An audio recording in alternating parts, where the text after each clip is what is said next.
Hi everyone, NATO here again doing another video. This one's going to be about the interview that President Trump gave on Fox and Friends this morning.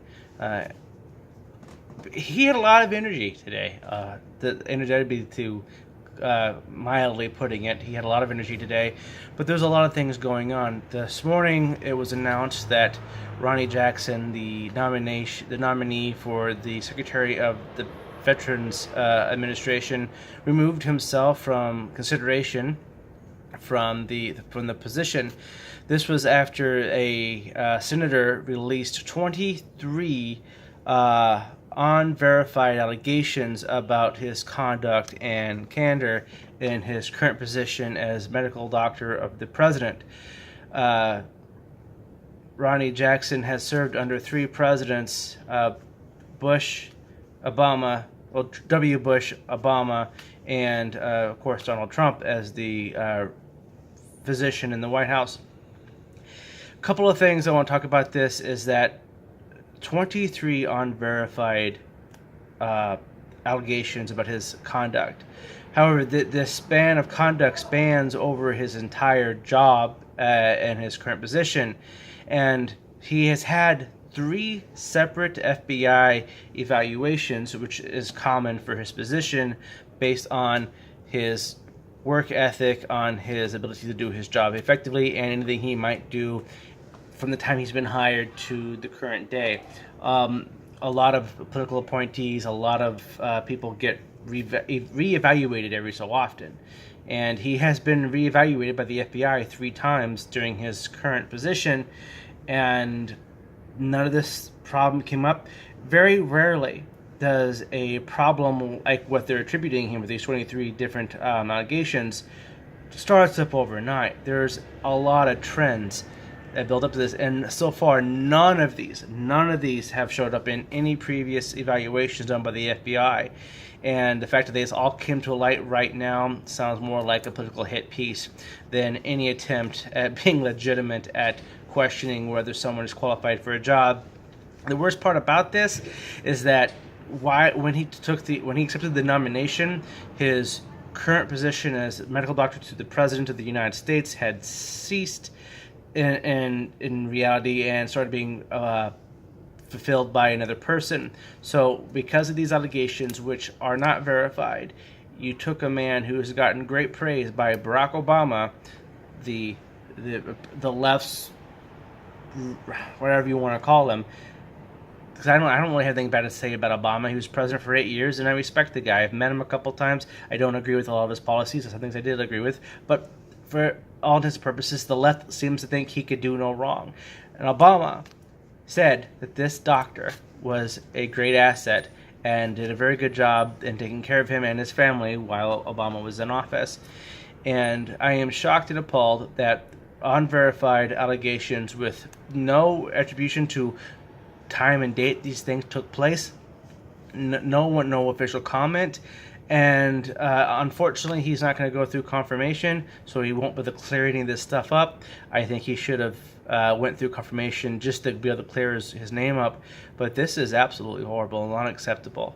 It's really bad when, in essentiality, we are all now guilty until proven innocent. We are the exact opposite of what this country stands for as far as rule of law, and there's so much commentating about rule of law. So many people on the left and right saying the rule of law, and when it comes time to something like this, people's lives being destroyed because of allegations that never go to court or never proven, never disproven. In fact, most of them are anonymous allegations, ruin people's lives without any any repercussions for people who falsely accuse people, and that's a problem. With this, Schumer made some comments about the fact that Trump should have done a better job at vetting his person, each of these nominations, because don't forget there's a lot of nominations for posts that require senatorial confirmation before they can start their job. They're being held up. An uncanny amount of them have not been confirmed yet, and one of the things that Schumer said today was, if it's actually all Trump's fault, if Trump would have picked out a better person, this wouldn't have been a problem. But like I mentioned before, the 3 FBI investigations that took place from the time he started his job with W. Bush to now, you would have thought that his drinking or his pill pop dispensary would have been mentioned here. I can tell you that a lot of people who do have to fly long flights over transatlantic flights, that they do take sleeping aids, because you're losing a day or you're gaining a day, and your timetable's all gonna be messed up. People talked about that on the news today on both liberal and conservative media sources. So it's not uncommon, and there's nothing significantly wrong about that. There's no criminal charges. There's not been anything substantiating it, what he did was wrong or immoral. So that's a problem. I also want to give a quick congratulations to Mike Pompeo. He is now the Secretary of State. There were some questioning if he was going to be able to be seated as the Secretary of State, because people were going on the left were going to try to block him. When it comes down to it, all you're doing is making the government ineffective. You're not. It's just because you hate Trump. You're not helping anyone by doing this. Also, Ambassador Grinnell was also confirmed today, along with 17 other confirmations in the Senate. So that's great news that they're starting to move on these confirmations. It's important about the German ambassadorship, because Angela Merkel, the German Chancellor, is in the United States, and there's going to be a meeting really quickly with the president about that. And then also announced today that the British government announced that Trump is going to be going to the UK to have a meeting with Theresa May and discuss many several things that develop by then. But that's going to be sometime in the middle of July. So there's so many things that can happen between now and then. Who knows what they're going to be talking about, or if it'll even take place. Another thing about the meeting today was North Korea. North Korea is not going to continue with nuclear testing. This is huge, and I really wish people would give Trump some credit for this, because everyone accused Trump of trying to start a war, and essentially he's prevented a war from happening. His hard line, his equal measures of force have made an opposing wannabe power to stand down. Now, he did give North Korea some credibility as far as willingness to speak with them, and up until this point, that's been a very taboo and hush-hush and not possible option for a sitting president. But in reality, I do believe that all North Korea wants is some amount of recognition, and they'll probably stop being so crazy if they get it. So we'll see how that goes. The next thing that really was big today is James Comey. Full disclosure, I have met Jim Comey on numerous occasions. I actually hung out with him in New York relatively recently, the night he was in town giving on his book tour. I have met him one time in Iowa previous to that, and again during the transition when I was in Trump Tower. I didn't know who he was really at the time, and that guy is really tall. And like, yeah, that's Jim Comey. That's the director of the FBI.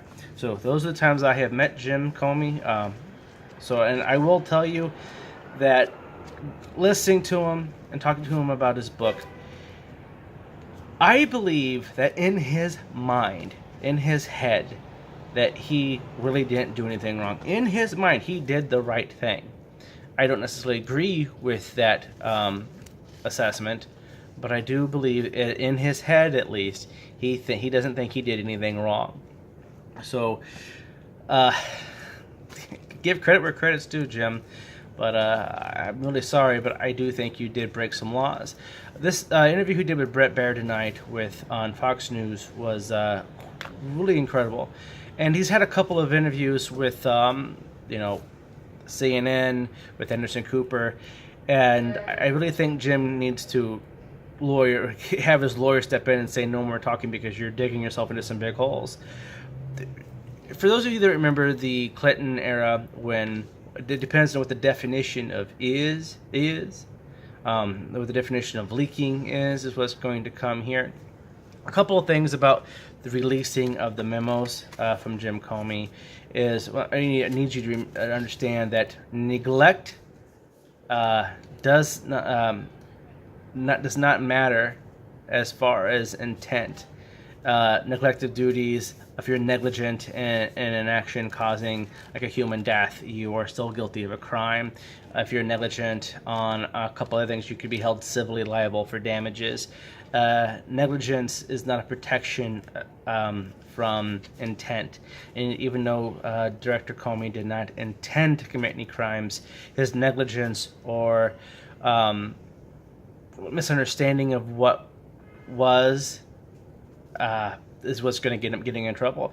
Also, working for the FBI and working with any government agency, you're going to be given a employment contract that states that you are not to be giving away government papers and documents, classified or unclassified, to undisclosed sources without written permission from the agency that you're working with, or that the documents have any entertaining with. So, like, if you have anything that talks about the FBI, you have to get permission from the FBI before you can release it to the public, even if it's technically an unclassified document.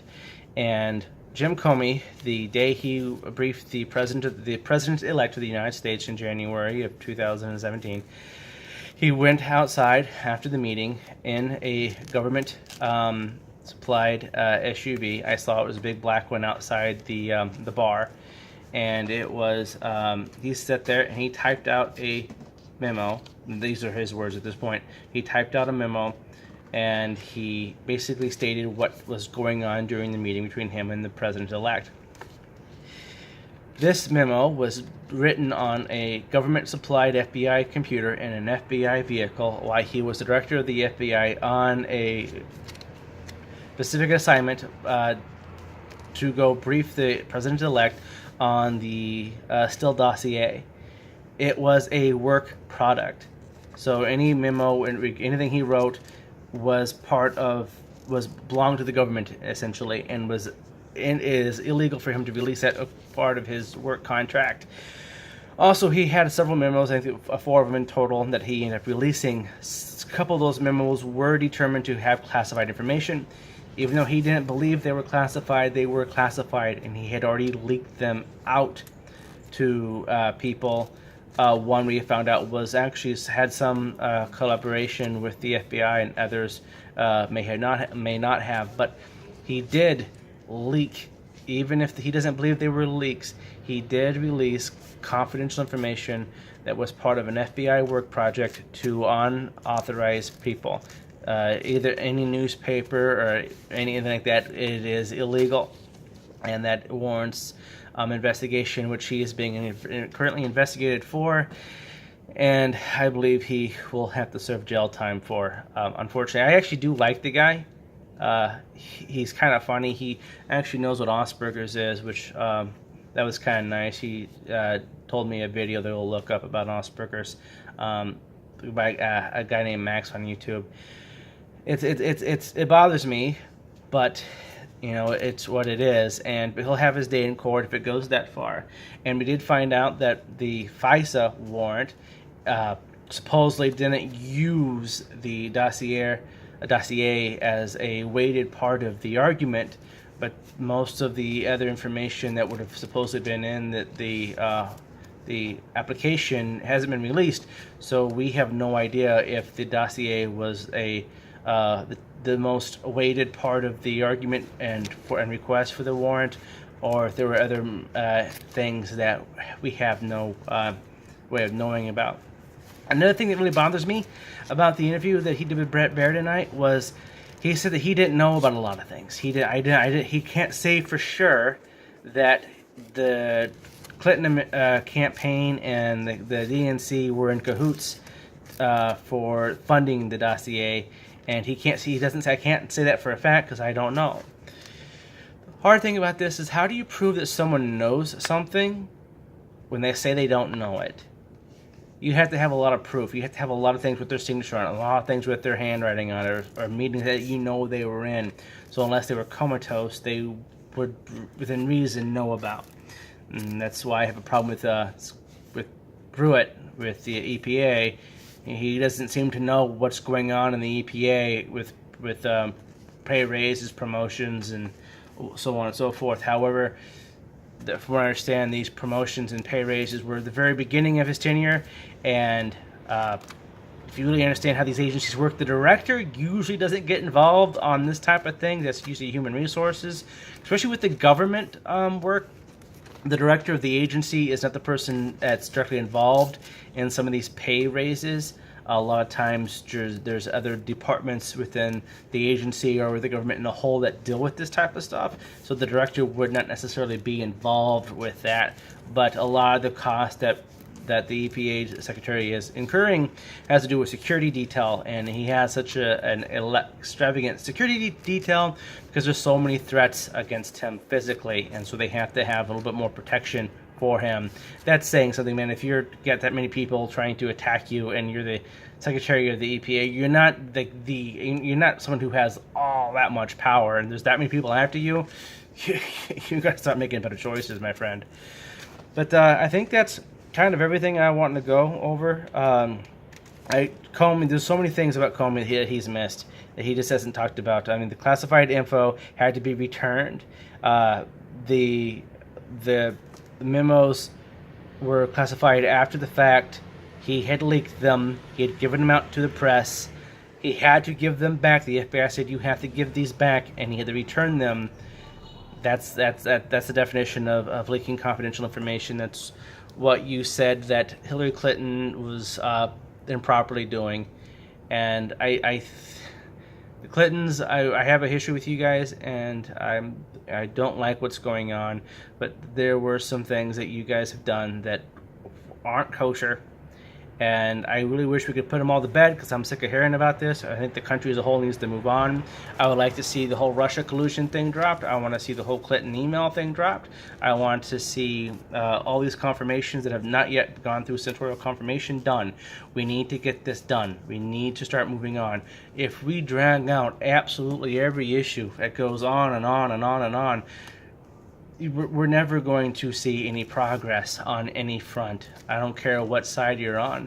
We need to have a time limit on BS, because this is what's going on now. It's just BS, and we need to get things done, because we're paying you people for a reason. If you're not going to be doing your work, then maybe you should step aside and we'll elect people who will. That's all I gotta say for this one, guys. Till next time, peace out.